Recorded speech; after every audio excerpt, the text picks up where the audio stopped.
ओम शांति। 24 नवंबर 2023 बाबा के महावाक्य।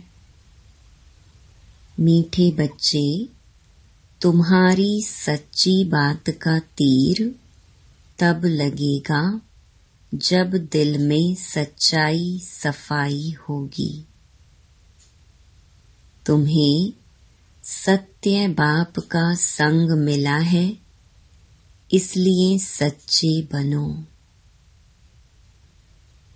प्रश्न, तुम सब स्टूडेंट हो, तुम्हें किस बात का ख्याल रखना जरूरी है?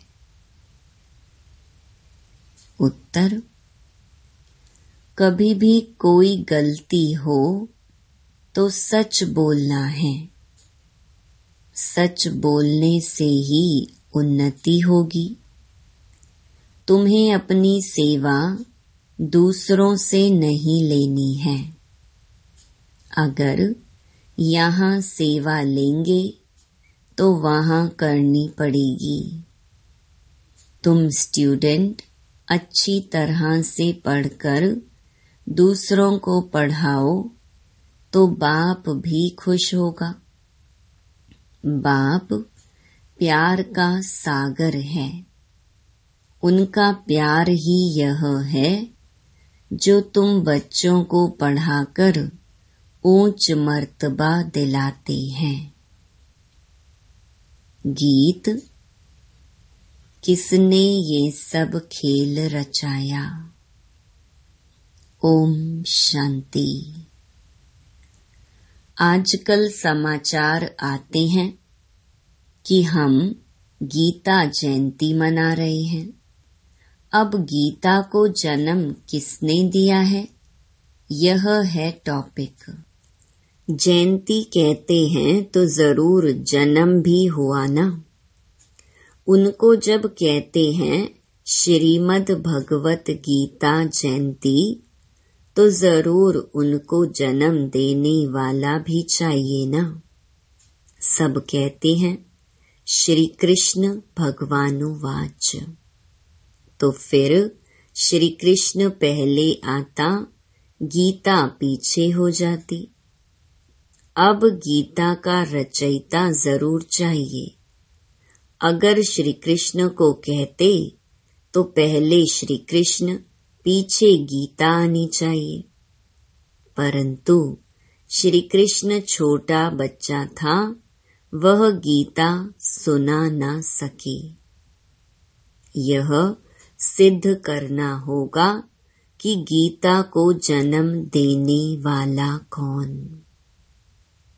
यह है गुह्य बात। श्री कृष्ण तो माता के गर्भ से जन्म लेता है। वह तो सतयुग का प्रिंस है। उसने स्वयं प्रिंस का पद पाया है गीता द्वारा राजयोग सीखकर। अब गीता को जन्म देने वाला कौन? परम पिता परमात्मा शिव या श्री कृष्ण? श्री कृष्ण को वास्तव में त्रिलोकीनाथ त्रिकालदर्शी भी नहीं कह सकते हैं। त्रिलोकीनाथ त्रिकालदर्शी एक को ही कहेंगे। त्रिलोकीनाथ माना तीनों लोकों पर राज्य करते हैं। मूल, सूक्ष्म, स्थूल, इन तीनों को कहा जाता है त्रिलोकी। इनको जानने वाला त्रिलोकीनाथ त्रिकालदर्शी परम पिता परमात्मा शिव है। यह महिमा उनकी है, ना कि श्री कृष्ण की। श्री कृष्ण की महिमा है 16 कला संपूर्ण, सर्व गुण संपन्न। उनकी भेंट करते हैं चंद्रमा से। परमात्मा की भेंट चंद्रमा से नहीं करेंगे। उनका कर्तव्य ही अलग है। वह है गीता को जन्म देने वाला रचयिता। गीता के ज्ञान व राजयोग से ही देवताएं क्रिएट होते हैं। मनुष्य को देवता बनाने के लिए बाप को आकर नॉलेज देनी पड़ती है। अब यह समझाने देने वाले बड़े ही होशियार ब्रह्मा कुमार कुमारियां चाहिए। सभी एक जैसा समझा नहीं सकते। बच्चियां भी तो सब नंबरवार हैं। टॉपिक भी ऐसी रखी जाए कि श्रीमद् भगवत गीता को जन्म किसने दिया। इसके लिए कॉन्ट्रास्ट समझाना है। भगवान तो एक ही है, परम पिता परमात्मा शिव। उस ज्ञान सागर द्वारा ज्ञान सुनकर श्री कृष्ण ने यह पद पाया था।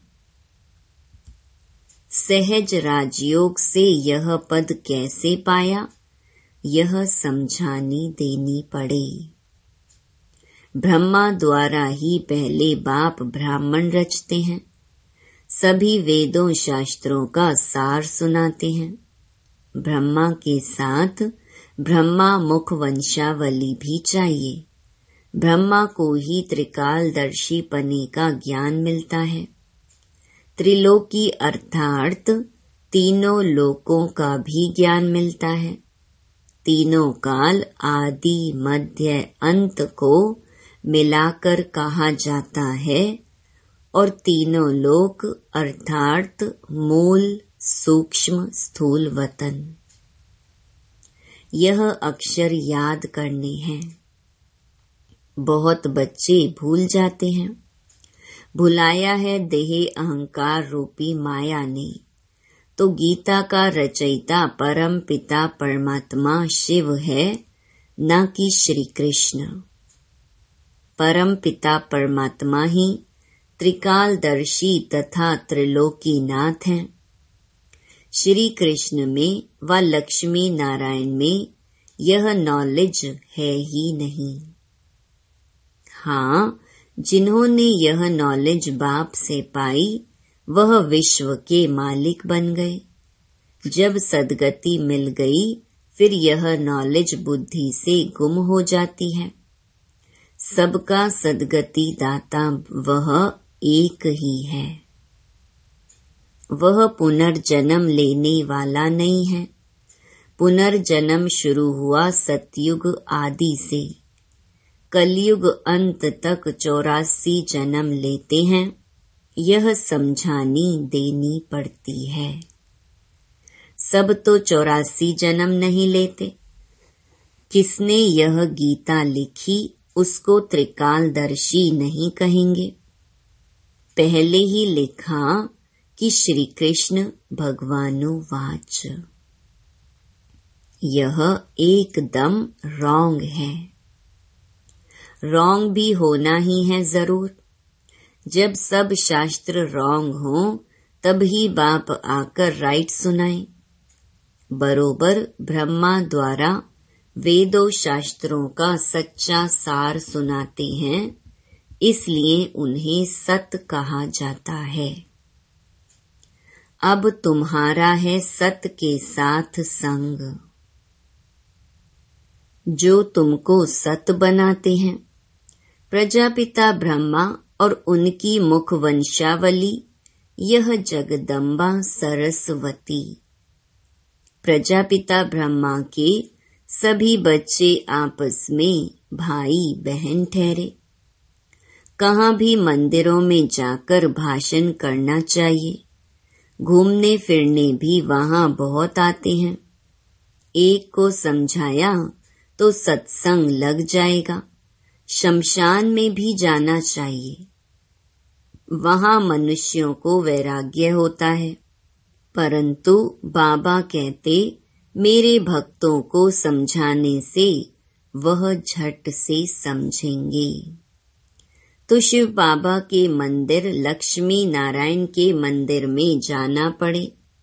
लक्ष्मी नारायण को बाबा मम्मा नहीं कहते, शिव को बाबा कहते हैं। जरूर मम्मा भी होगी, वह है गुप्त। शिव बाबा जो रचयिता है उनको मात पिता कैसे कहते हैं? ये गुप्त बात कोई भी जान ना सके। लक्ष्मी नारायण को एक ही अपना बच्चा होगा, बाकी इनका नाम है प्रजापिता ब्रह्मा। विष्णु और शंकर को ऊंच नहीं रखते, ऊंच त्रिमूर्ति ब्रह्मा को रखते हैं। जैसे रचता शिव परमात्मा को कहते हैं, ऐसे ही ब्रह्मा को भी रचता कहा जाता है। वह तो अविनाशी है ही। रचता अक्षर कहेंगे तो पूछेंगे कैसे रचा? वह तो रचता है ही, बाकी रचना होती है ब्रह्मा द्वारा। अब ब्रह्मा द्वारा परमात्मा सब आत्माओं को सृष्टि के आदि मध्य अंत का नॉलेज देते हैं। वेद शास्त्र आदि सब हैं भक्ति मार्ग की सामग्री। भक्ति मार्ग आधा कल्प चलता है, यह है ज्ञान कांड। जब भक्ति मार्ग पूरा होता है तब सब पतित तमो प्रधान बन जाते हैं, तब मैं बाप आता हूँ। पहले सतो प्रधान से सतो रजो तमो में आते हैं।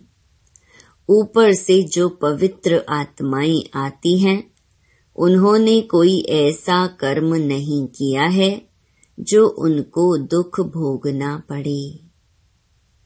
क्राइस्ट के लिए कहते हैं उनको क्रॉस पर चढ़ाया, परंतु यह तो हो ना सके।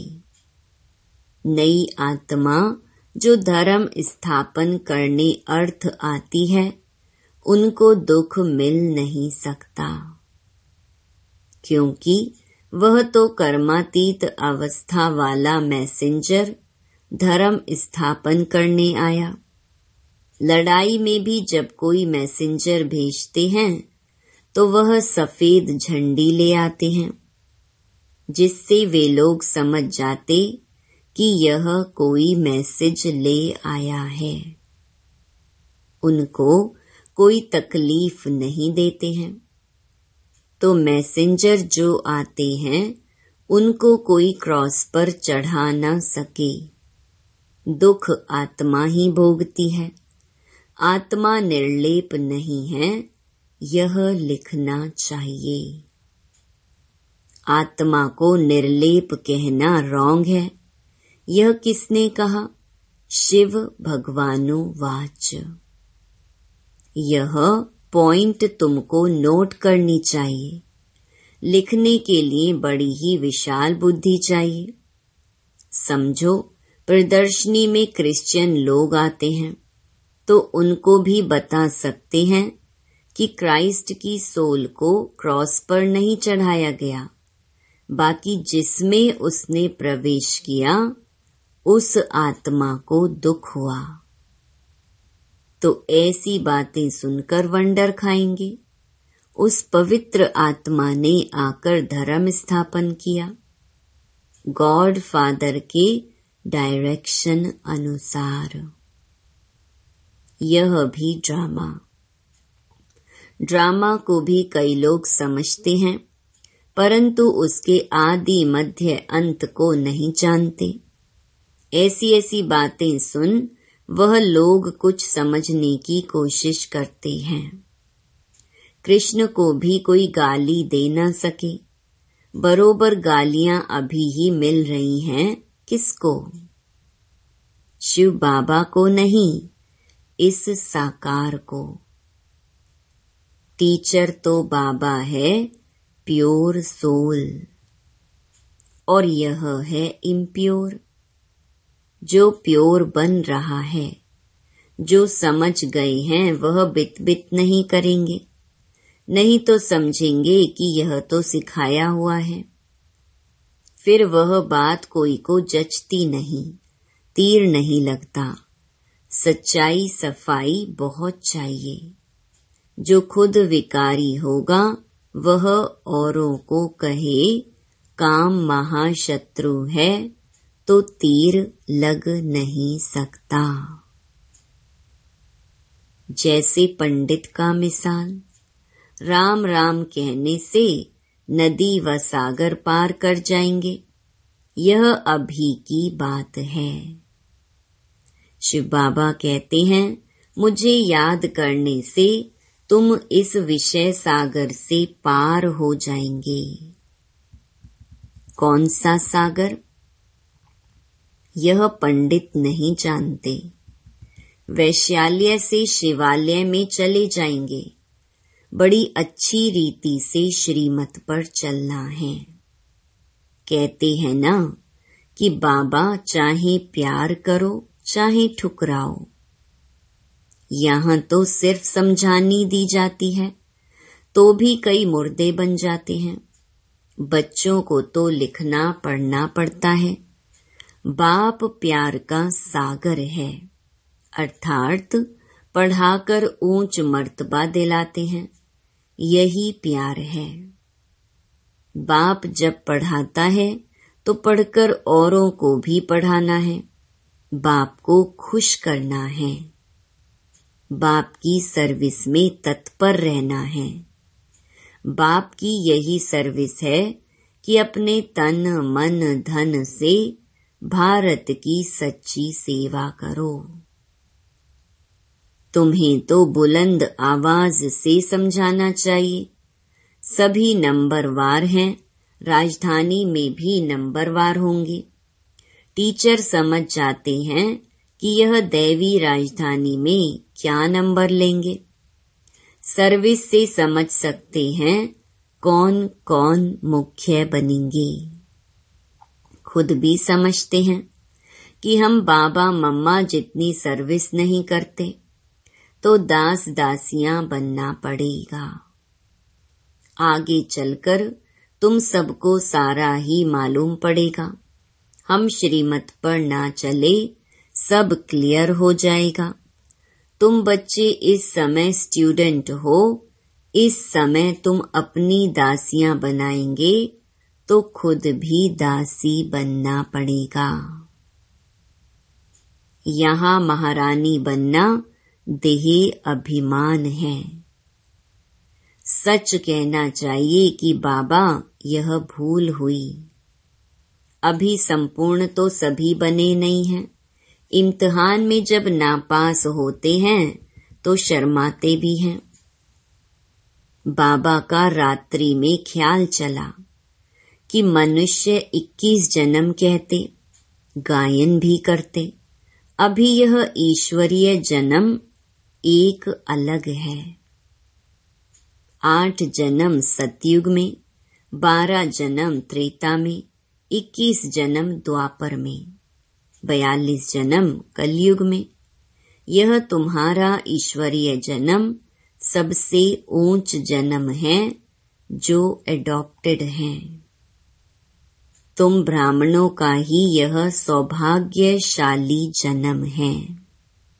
अच्छा, मीठे मीठे सिकिलधे बच्चों प्रति मात पिता बाप दादा का याद प्यार और गुड मॉर्निंग।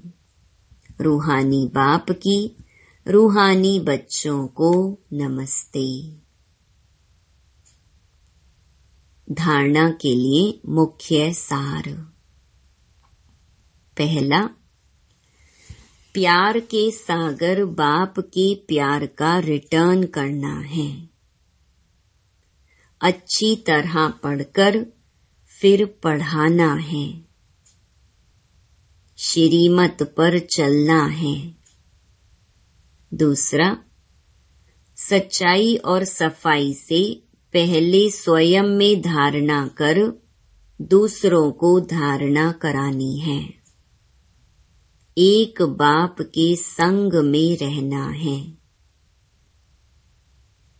वरदान: निमित्त आत्माओं के डायरेक्शन के महत्व को जान, पापों से मुक्त होने वाले सेंसिबल भव।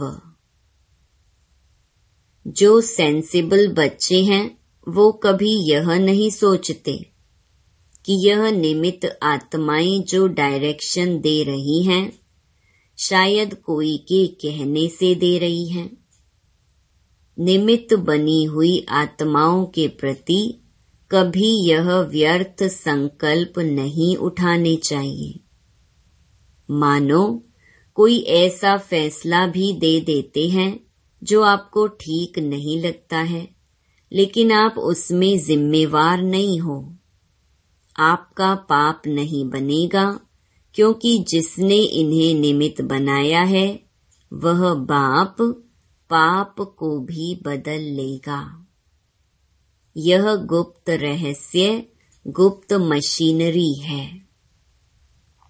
स्लोगन: ऑनेस्ट वह है जो प्रभु पसंद और विश्व पसंद है, आराम पसंद नहीं। मातेश्वरी जी के मधुर महावाक्य। मनुष्य का 84 जन्म है, न कि 84 लाख योनियां।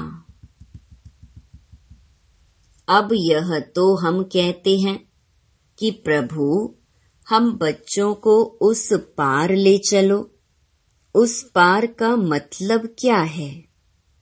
लोग समझते हैं उस पार का मतलब है जन्म मरण के चक्कर में ना आना, अर्थात मुक्त हो जाना। अब यह तो हुआ मनुष्यों का कहना, परंतु बाप कहते हैं बच्चों, सचमुच जहाँ सुख शांति है, दुख अशांति से दूर है, उसको कोई दुनिया नहीं कहते। जब मनुष्य सुख चाहते हैं तो वो भी इस जीवन में होना चाहिए। अब वो तो सतयुगी वैकुंठ देवताओं की दुनिया थी, जहाँ सर्वदा सुखी जीवन थी। उसी देवताओं को अमर कहते थे। अब अमर का भी कोई अर्थ नहीं है। ऐसे तो नहीं देवताओं की आयु इतनी बड़ी थी जो कभी मरते नहीं थे। अब यह कहना उन्हों का रॉन्ग है, क्योंकि ऐसे है नहीं।